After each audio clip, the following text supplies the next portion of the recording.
Eh bien, en voilà une finale pour le moins inédite. Moi qui m'attendais à parler devant un amphi plein à craquer, vous montrant mes talents d'oratrice, je me retrouve seule dans ma chambre, tout étriqué. La Providence nous aura donc privés de ce face-à-face tant attendu. Mais ne vous en faites pas, cela n'altérera en rien la qualité de ma prestation. Après tout, il faut savoir faire le sacrifice de ses préférences, mais pas de ses convictions. Et il y en a une qui me permet de me tenir là, dans ma chambre, seule. Enfin, presque seule, puisque la moitié des oreilles de cette maison est braquée à ma porte. Enfin, bref. Cette conviction, c'est celle qu'un homme ne doit jamais rougir d'admettre qu'il a tort. Il prouve ainsi qu'il est plus sage aujourd'hui qu'hier. Alors certains vous diront « Mais les sagesses et tort, mais c'est un oxymore !» D'autres clameront « Voyons, moi, j'ai toujours raison !» À tort de le clamer, on finit par être blâmé. Alors, laissez-moi vous conter l'histoire de ces hommes. L'histoire de ces hommes blâmés, accablés. Mais qu'ont-ils fait pour en arriver là? Ce n'était pas de leur faute, c'était celle des autres. D'ailleurs, pour eux, fauter, c'est échouer. Et l'avouer, c'est s'humilier. Des paroles arrogantes, outrageantes, mais hélas, bien trop courantes. Ces paroles résonnent dans la tête de ces hommes, dans un bruit sourd, sans voir ni comprendre, sans croire ni apprendre. Ils se persuadent et se fourvoient, car pour eux, il n'y a qu'une seule vérité qui soit, la leur. Et les torts, ils les délèguent volontiers à l'être inférieur. Un tort en appelle un autre, puis un autre, et encore un autre, formant un écho toujours plus profond, abyssal. Et au fond de ce gouffre, somnole leur conscience, enchaînée, hochant la tête au rythme de ces échos. Chaque maillon de ces chaînes, plus lourd, plus écrasant, porte en lui la culpabilité de ne pas avoir su dire « je me suis trompé ».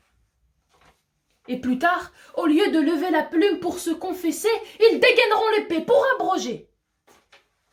L'homme, triste robot de chair et d'os, pense que sa vie doit être paramétrée avec les seules variables qui puissent exister. Elles sont universelles, absolues, et à elles seules traceront la courbe de sa vie. Vous les connaissez, ces variables, qu'on nomme succès et échec. L'homme cherchera à ce que cette courbure soit la plus droite possible, ne visant que le succès, ignorant à tort l'échec. Mais dans l'équation de cette courbe, il subsistera toujours une inconnue, qui, à tout moment, pourra faire dévier cette courbe. L'homme, ces hommes, toute leur vie chercheront à trouver la solution de cette équation. En vain, ils ne la trouveront jamais, car seul le sage la connaît. Il a compris, lui, que cet inconnu, que ce facteur clé de succès, c'est l'échec. Plus encore, c'est l'admettre. Aujourd'hui plus qu'hier, et demain plus qu'aujourd'hui, la sagesse d'admettre nos torts nous changera pour le meilleur. En tout cas, je l'espère. C'est au crépuscule de sa vie que l'on reconnaît la valeur d'un homme. Et on le retrouve, cet homme, au soir de sa vie. Il a peine à marcher, le dos voûté, les mains craquelées.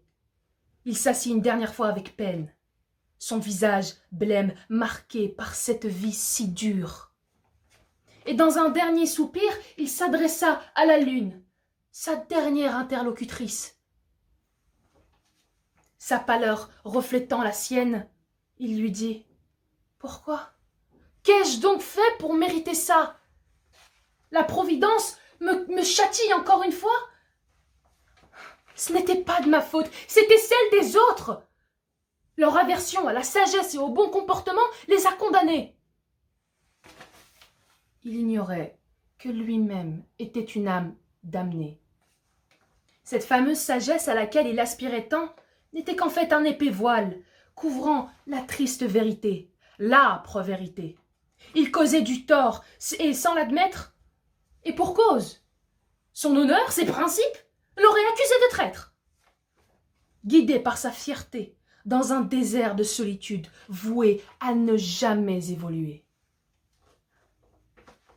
arpentant les dunes de ce désert, sans monture, sans dromadaire, pensant tomber sur cette fontaine de jouvence, par laquelle émergeraient sagesse et science, il ne se rendit pas compte que cette fontaine n'était qu'un mirage, que ce désert n'était qu'une cage. Prisonnier de lui-même, il ne pouvait plus briser ses chaînes. Sa conscience assoiffée ne se délectera jamais de ce nectar. Au contraire, elle sera condamnée à entendre le fracas, le bruit sourd des gouttes d'eau tombant dans ce gouffre, l'empêchant de sombrer dans un sommeil éternel. La fontaine a ainsi laissé place à ce petit robinet, rouillé, cabossé, altéré, par lequel aucune sagesse ne coulera. Aujourd'hui n'a pas fait de lui un homme meilleur, pas plus qu'hier, et ce vieillard pourra-t-il encore songer à demain dans de telles circonstances? C'est le bourreau qui devient la victime, n'ayant plus la force et la fierté de tenir sa propre guillotine. Il finira tranché par cette dernière. Homme qui rougit ou homme qui pâlit? Homme de vertu ou homme d'honneur? Homme de compassion ou homme voué à l'aigreur? Homme silencieux ou homme impétueux? Homme sage ou homme obstiné? Mais pourquoi s'attarder, car hélas, l'homme n'est plus. Voilà pourquoi, quels que soient nos torts, dans cette vie nous les admettrons et nous avancerons. Et aujourd'hui plus qu'hier, je l'espère, nous serons plus sages. Que furent ces hommes enfermés dans leur propre cage. Merci.